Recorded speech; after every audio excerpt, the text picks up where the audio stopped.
Last week at the outset of the message, I said that the hope for the gathering was that in God's kindness and in his love, that he would remove any of the hesitations or the barriers that were stalling us from taking a step of faith in following the call that he has on our lives. And I wish that I could share with you, church, my inbox or my text messages that I've gotten this week. I feel like that'd be a breach of confidentiality for some folks that have reached out to me. But I do want to just take a moment to hopefully encourage us as a church family. And maybe even just raise our faith a little bit at the start of this moment in what God can do. I have had several people reach out to me saying, Kyle, last week, the Lord made it pretty clear what my next step was. I was terrified, but I did it. And you wouldn't believe the response. It was like they'd been waiting their whole life to get that message from me. Like several people that had this moment of seeing God do what they thought was a miracle in their lives. And it was just so overwhelming for me. There was moments where Chelsea and I were just crying, hearing at what God was doing in people's lives in our church family. And some other people reached out and were last week was the burning bush moment. I'm only 4 days in, but everything is different for me. And I wanted to just highlight that for us today because it feels like the Lord in his kindness is meeting with us. And there's people in our church that are taking these steps of faith and seeing God do amazing things. And I just don't think he's done. I think he still has a plan for us. And so I thought I would start off this service by doing the same thing I did last week and just saying what the goal is. Our goal, our prayer for this morning is that God would do one of two miracles in our lives. The first miracle is if you are facing an obstacle in some kind of way, that the Lord would transform your perspective on it today. If you're facing something, some form of opposition, some form of difficulty, that this morning the Lord would transform your perspective on it. The second miracle that we've been praying for is that the Lord, in his kindness, through his word, that while changing your perspective on it, maybe that he would actually just remove it too. We've been praying for that the Lord would do something miraculous in our midst today. We're looking through a huge chunk of scripture today in Moses' life, looking at many different kinds of obstacles that he's facing. And basically what we're going to be seeing from Exodus chapter 5 all the way through 14 is Moses faces three different kinds of obstacles or three different kinds of opposition. The first one is obstacles of power. The second one is obstacles of prolonged waiting, where Moses is just waiting way longer than he wants to. And the third one is obstacles of impossibilities. Moses and the Israelites in their journey faced these three kinds of obstacles. And I think there's a lot for us to lean into and for us to learn as well. Whether we're facing obstacles of power, there's a powerful opposition in front of us. And it's I just don't have the resources to overcome that, to make my way through it. Or perhaps it's you're experiencing the obstacles of a prolonged waiting period. I just don't want to be here. Or maybe the third one is you are facing an impossible situation, literally, right now. Our prayer is that the God of Moses would again do the impossible in our lives. And so we start with obstacles of power. Last week we looked at Exodus chapter 3, Exodus chapter 4. Today we pick up the story, Exodus chapter 5, page 43 in the Bible. That's in the seat back in front of you. Last week God promised Moses, "Go, I will be with you." Moses pushes back, has all these hesitations, all these delays, but eventually Moses musters up the courage. He leaves Midian. He goes for a really long walk and he gets to Egypt. He shows up on the scene, and this is what we start reading in verse 1. After Moses and Aaron went to Pharaoh, they said, "This is what the Lord, the God of Israel says, 'Let my people go.'" Pharaoh said, "Who is the Lord that I should obey him and let Israel go. I do not know the Lord, and I will not let Israel go. All right? AKA, Moses had this profound encounter with the Lord. He had all these pushbacks, all this debate with the Lord. Eventually, he's like, okay, Lord, I'll go. He marches down. He takes the step of faith. He leaps off the edge. He says, Pharaoh, let my people go. And Pharaoh's like, nah. And inasmuch as I highlighted some folk took a step of faith this last week and the Lord met them in a pretty profound way, I imagine there's also some people in the room after last week took a step of faith and whoever you reached out to were like, nah. What do we do in that moment? I won't read all of Exodus 6 through 13, but after Pharaoh says no, there's a power showdown that takes place. And it takes up the largest single event section in the whole book of Exodus. It's known as the 10 plagues. There's this consistent cycle throughout the 10 plagues. It basically goes like this over and over and over again. Moses would go to Pharaoh. He'd march up to Pharaoh and he'd be like, ooh, baby, let my people go. Ooh, ah. That's a callback to last week. If you have no idea what I just did, you could watch last week and you'd understand. It has to do with the song Louie Louie. Moses would go to Pharaoh and say, let my people go. Every time. Pharaoh's like, no, I won't do that. And then a plague would be sent to the people of Egypt. But this whole section with the 10 plagues, it's basically God in one corner with Pharaoh in the other, and it's a power showdown. God versus the sole autocratic head of the world's most powerful empire, the one who is himself seen as a god and revered and worshiped by the Egyptians. God versus Pharaoh. And in this section, there are 10 different plagues. Here's an overview of what they are. The first plague is that the Nile is turned to blood. The second plague, frogs are everywhere. Third plague, gnats from the dust of the ground, which is to say, anywhere there was dust, gnats would appear. Can't you just picture someone saying, I know we should have dusted the house. Now there's gnats there. Fourth plague, flies everywhere. Fifth plague, the Egyptian livestock are exclusively impacted and killed. The sixth plague, boils on people and animals. The seventh plague, the worst hailstorm in Egyptian history. Eighth, locusts cover the face of the ground. 9, a darkness was sent that was so thick you could feel it. That's how it's described. The 10th plague is that the firstborn of the Egyptians are killed. Throughout these encounters with the 10 plagues, there's a whole lot more going on than God just bragging to Pharaoh saying, see, look how strong I am. You should have listened. There's more going on, and it helps to understand a little bit of the background of Egypt. Maybe that's a passion project of yours and you've studied Egypt, maybe not. But Egypt was a polytheistic empire, which is to say that Egypt's religious framework was a complex constellation of beliefs with the worship of many gods and goddesses that were each individually responsible for particular parts of their world. And I want to highlight just 3 of the gods that were a part of this constellation for us. One of the gods is named Happy. Hapi. Here's a picture. Maybe it's familiar for you. You've seen it at some point. The god Happy. Happy was the god of the Nile, and particularly the god of the Nile flooding the plainlands so that they could have the resources that would feed their nation. Now, we could not possibly exaggerate the influence and importance of the Nile on Egypt. It's not an exaggeration to say if there was no Nile, there was no Egyptian powerhouse. Therefore, Happy, depicted there, was the god understood to be the source and the representation of their entire life. That's the god Happy. So do you see the potency of what God is doing in plague number 1?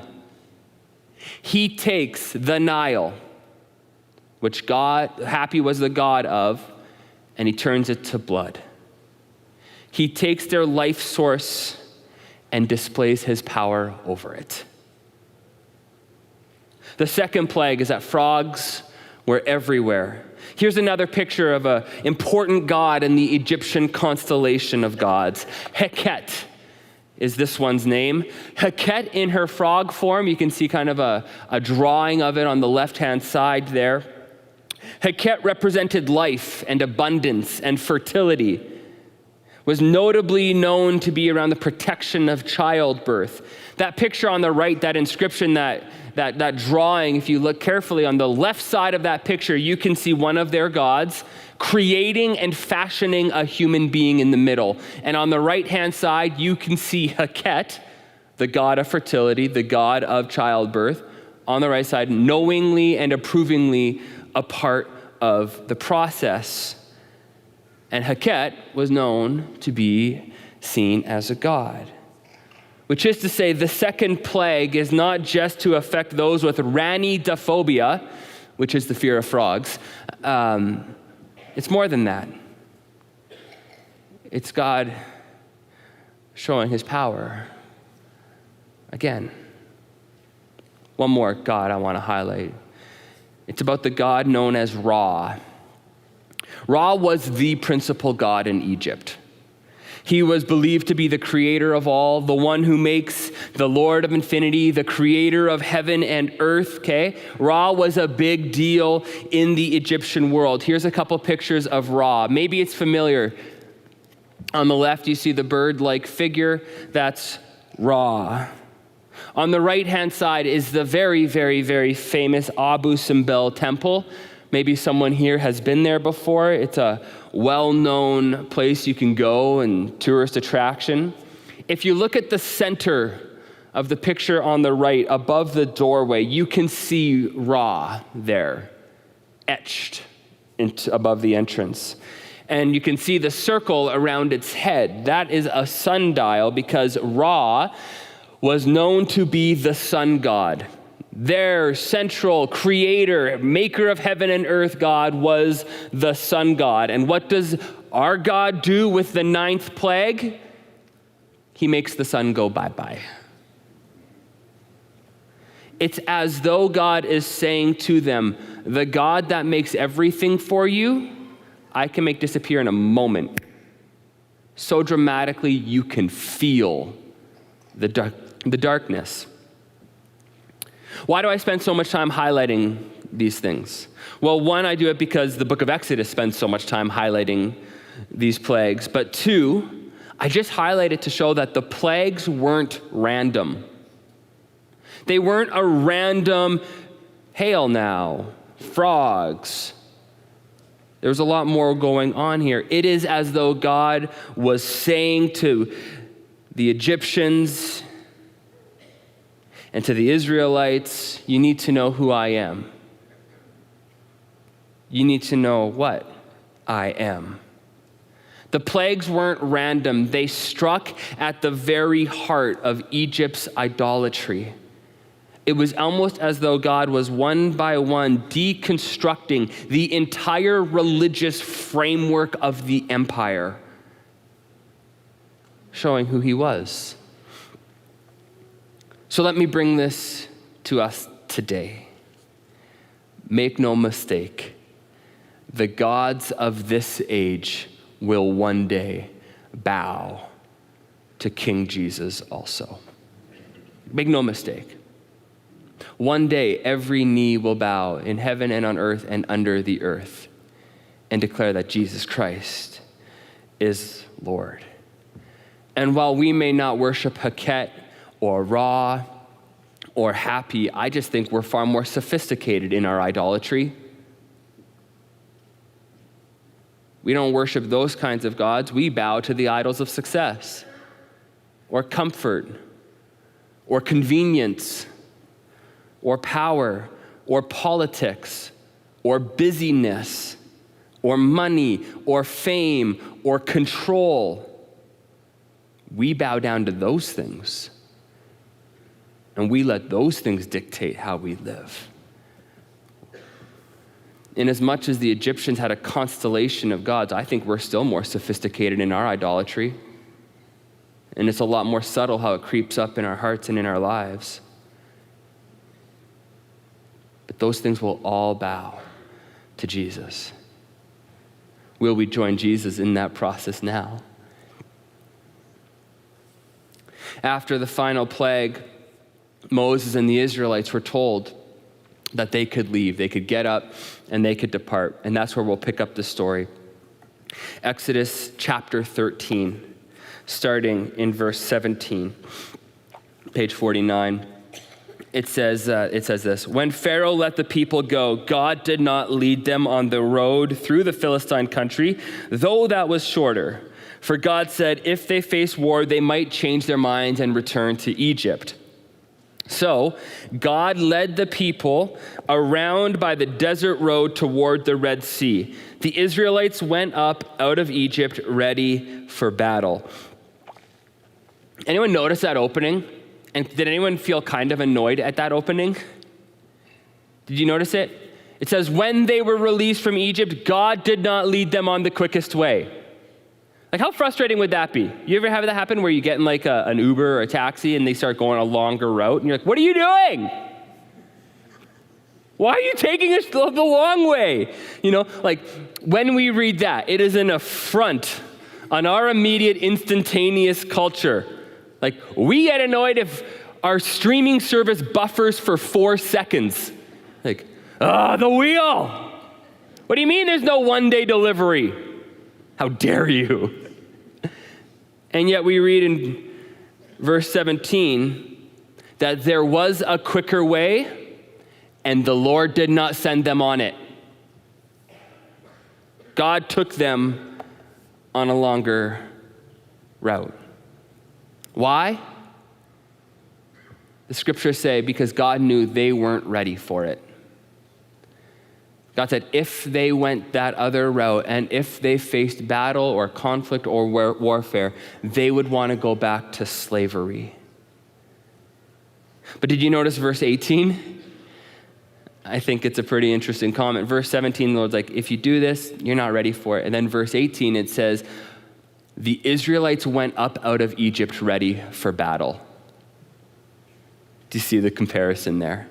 The Lord's like, you're not ready. We're going the long route. But verse 18 says, the Israelites were ready for battle. They were ready for conflict. The Israelites left thinking, let's go.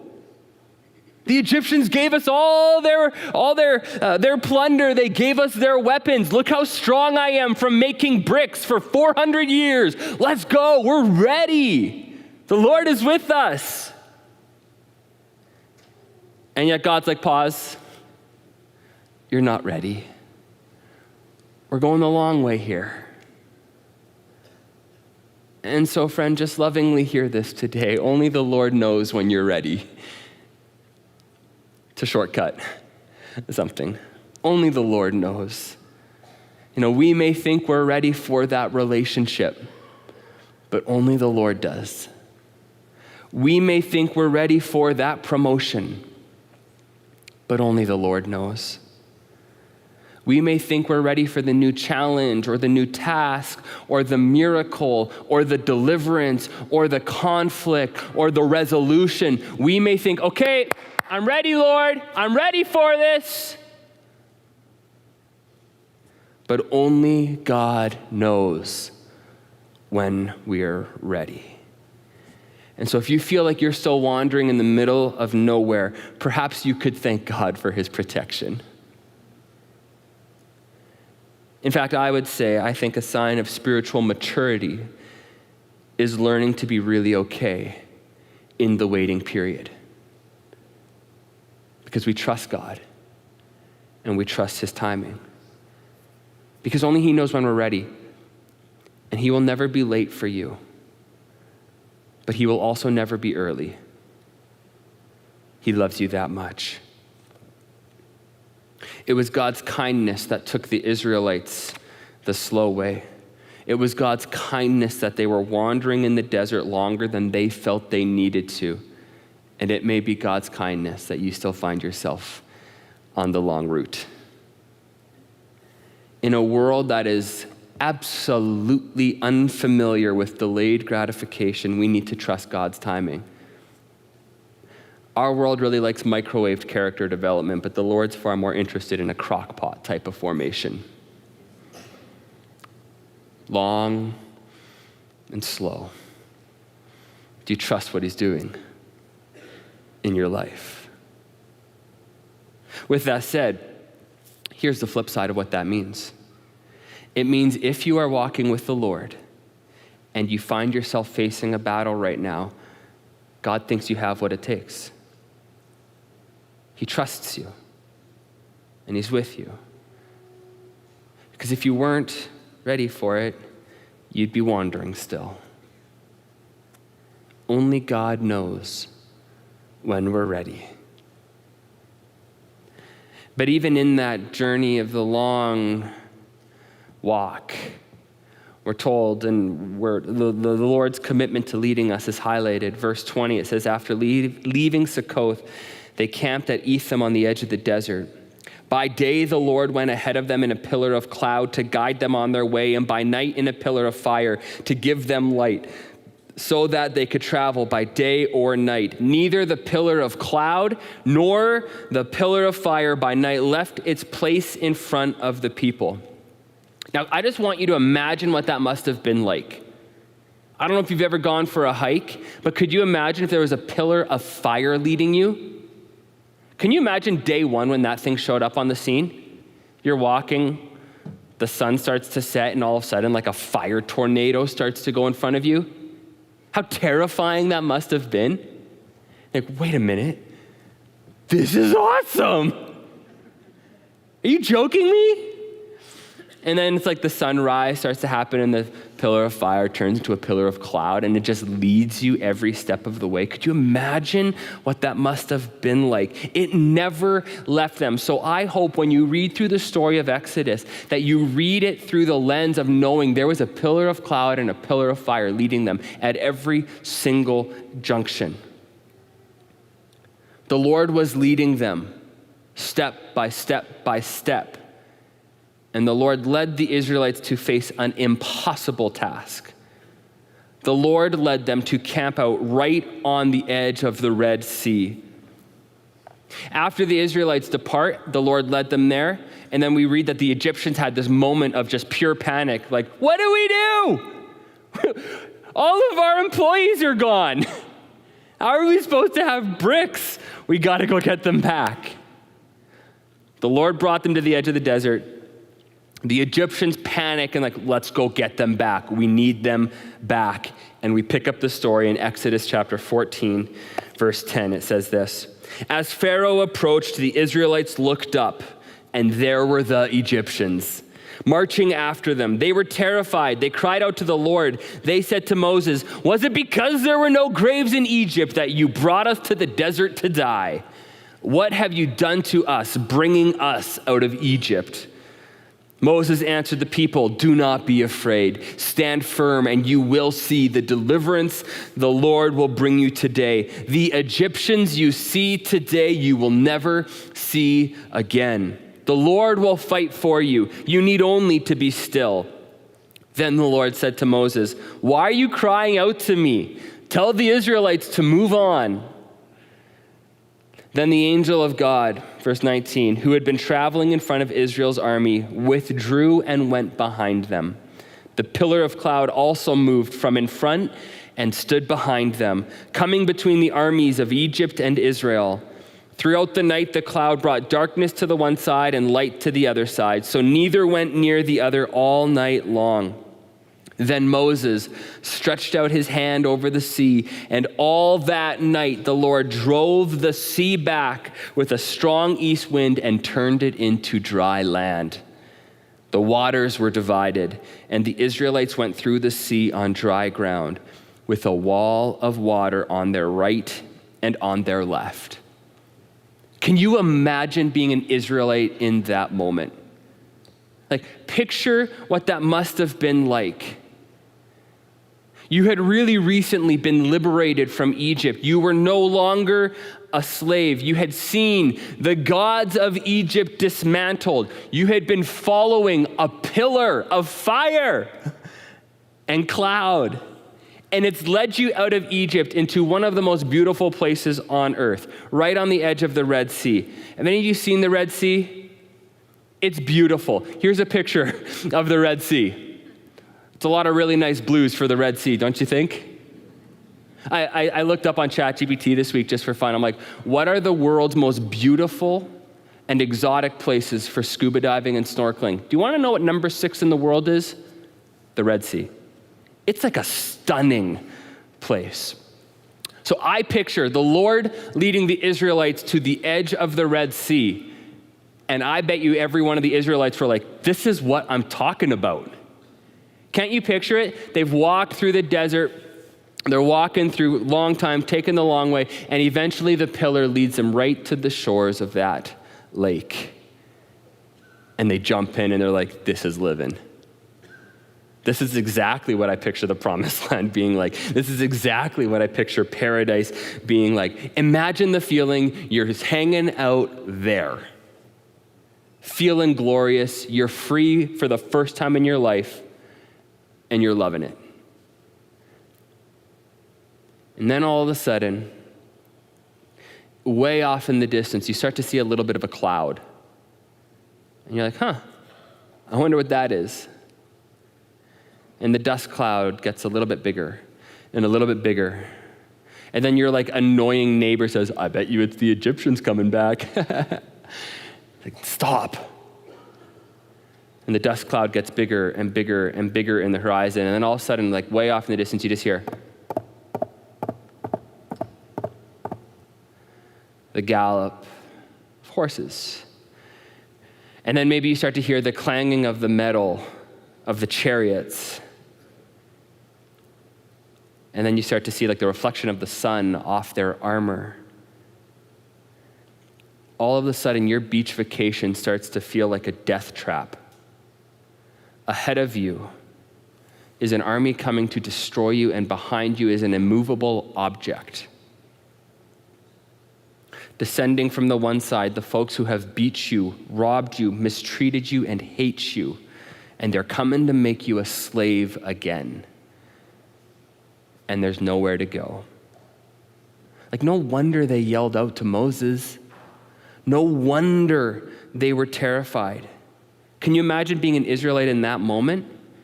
Your place of pleasure has become your place of pain. Your place of freedom is now the place of your deepest fear. Imagine what that must have been like to know these people right ahead of me are coming to destroy me, and there is a sea behind me. What am I supposed to do? And as I've thought about imagining what it must have been like in that moment, I just can't help but wonder, anyone here today feel like that? Ahead of you is a terrifying reality, and you just feel like you're backed into a corner with nowhere to go. The diagnosis that you've received is not the one you hoped for. The decision is final. The relationship is dead. Anyone feel like that? You look ahead and there's nowhere to go. You look behind, there's nowhere to go. Is there an area in your life today that just feels impossible? To these Israelites feeling that, Moses, we're told he stands up, and in verse 13, 14, it says, Moses says to them, do not be afraid. Don't be afraid. Stand firm, and you will see the deliverance the Lord will bring you today. The Egyptians you see today, you will never see again. The Lord will fight for you. You need only to be still. I like to picture Moses giving that speech, like the speech of a lifetime, right? He stands up in front of all of his people. I picture him like looking up, seeing the army descending on him. I picture him looking at the sea, and he's like, okay, Lord, what do we do?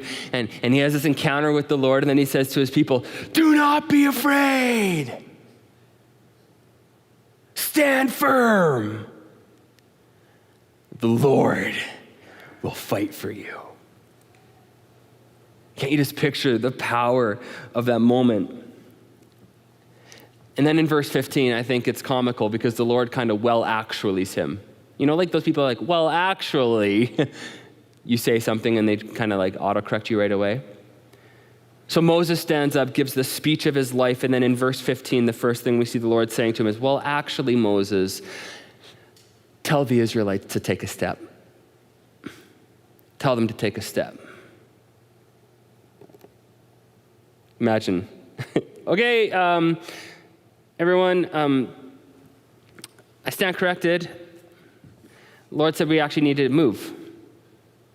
Funny as it is, both Moses and the Lord are right in this instance. Moses is right in that the Lord will fight for them. They don't need to contribute anything to the conflict. They need to stand firm and trust that the Lord will deliver them. But the Lord is also right when he says you need to move on, because if they never took a step into what was the beautiful and brilliant sea, they never would have been saved if they just stood on the seashore the whole time. God will fight for you, but he does ask you to take a step with him. And if the Israelites never took a step, they never would have experienced the dry ground that used to be the Red Sea. Moses gives this speech. He stretches out his hands, and you start to hear I picture hearing the breeze. It's like, whew, whew. And all of a sudden the sea starts to get driven back over and over and over and over again until there's dry ground. Now imagine the Israelites walking across that. Imagine being the Israelites walking across that. Can you imagine what they would have seen? Imagine what they would have smelled. Imagine the presence of the Lord leading you across. The enemy is still chasing you. You're probably terrified. Honestly, if you're walking through this thing, you're probably scared the water's gonna come in, right?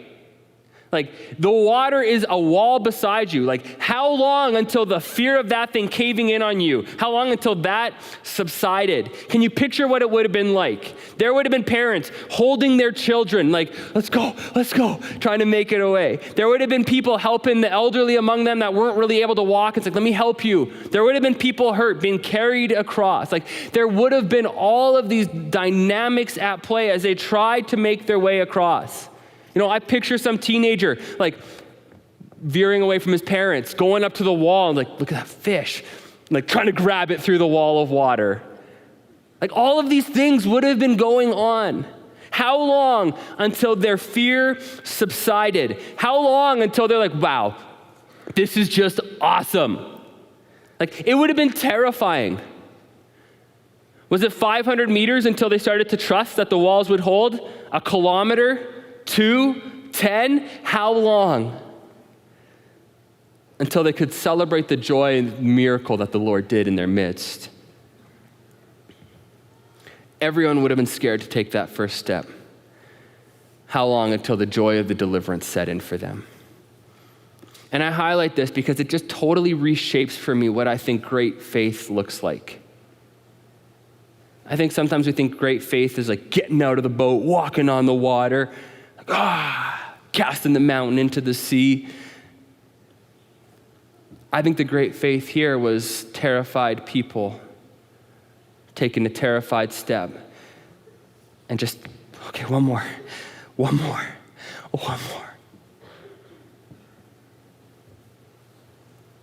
Friend, if you're feeling like you're facing an impossible obstacle today, do you have great faith? And by great faith, I mean enough faith to take one terrified step forward. Shaky, nervous, scared, anxious, worried. Do you have great faith to take a step? Several weeks ago, our planning team for this service were meeting about this weekend. I was away for the week, but I came back and the team were like, Kyle, as we planned out the service, we really, really felt strongly in our heart that we need a particular prayer response for God to help people overcome their oppositions. I'm like, I'm all in. Every single week, if you've been around here, you know after the service we have a prayer response time, but a couple times a year, we have a very intentional time of prayer as a church family. Weekends where we ask our staff, our elders, and our prayer team to be available to pray for our church family. And that's this weekend. And so if you're one of our elders, if you're a staff, if you're on our prayer team, I just invite you to come to the front right now. And I just want you, our church family, to see that there's people here who will pray for you. So yeah, prayer team, if you just come right now. For the last couple of weeks, church, I want you to know that our staff has been praying for this moment right now and praying for you, our church family.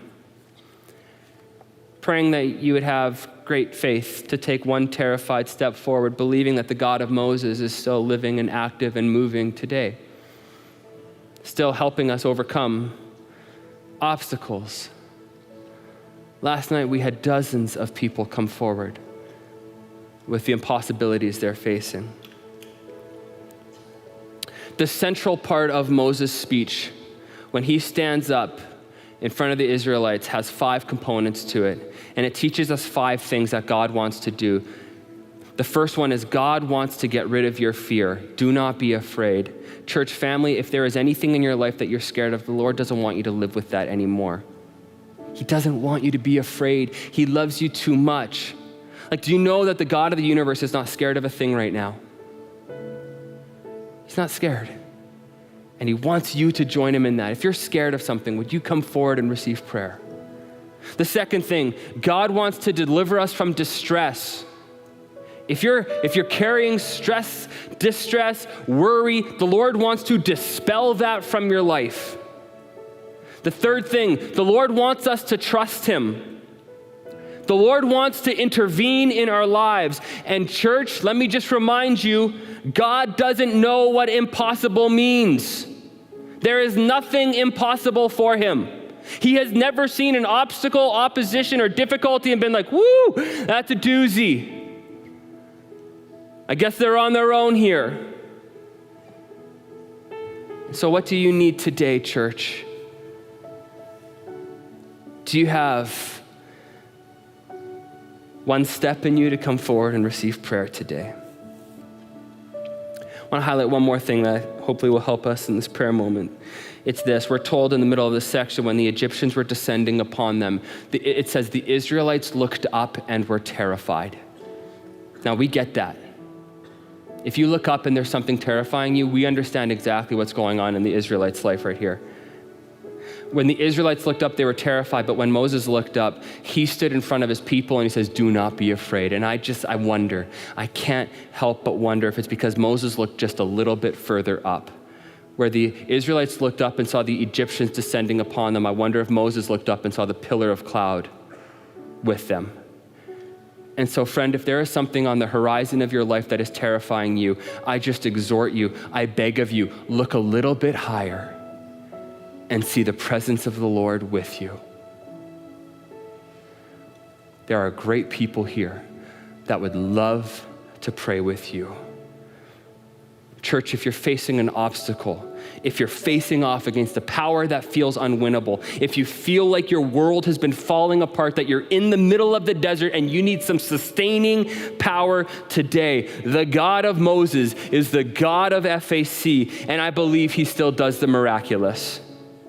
Friend, you do not need to fight anymore. You don't need to run anymore. Just stand still. Do not be afraid. The Lord will fight for you. But maybe, well, actually, you might need to take one step forward. And won't you do that today? Last week, God promised he would come down and rescue his people. This week, God rescued them from the impossible. And I just ask of you, my church family, FAC, how big is your God today? Is he big enough to help you with what you're facing? The band's gonna lead us in some songs of worship, and while they do that, I just ask, look up, friend, and walk with God. These people would love to pray with you. Do not be afraid.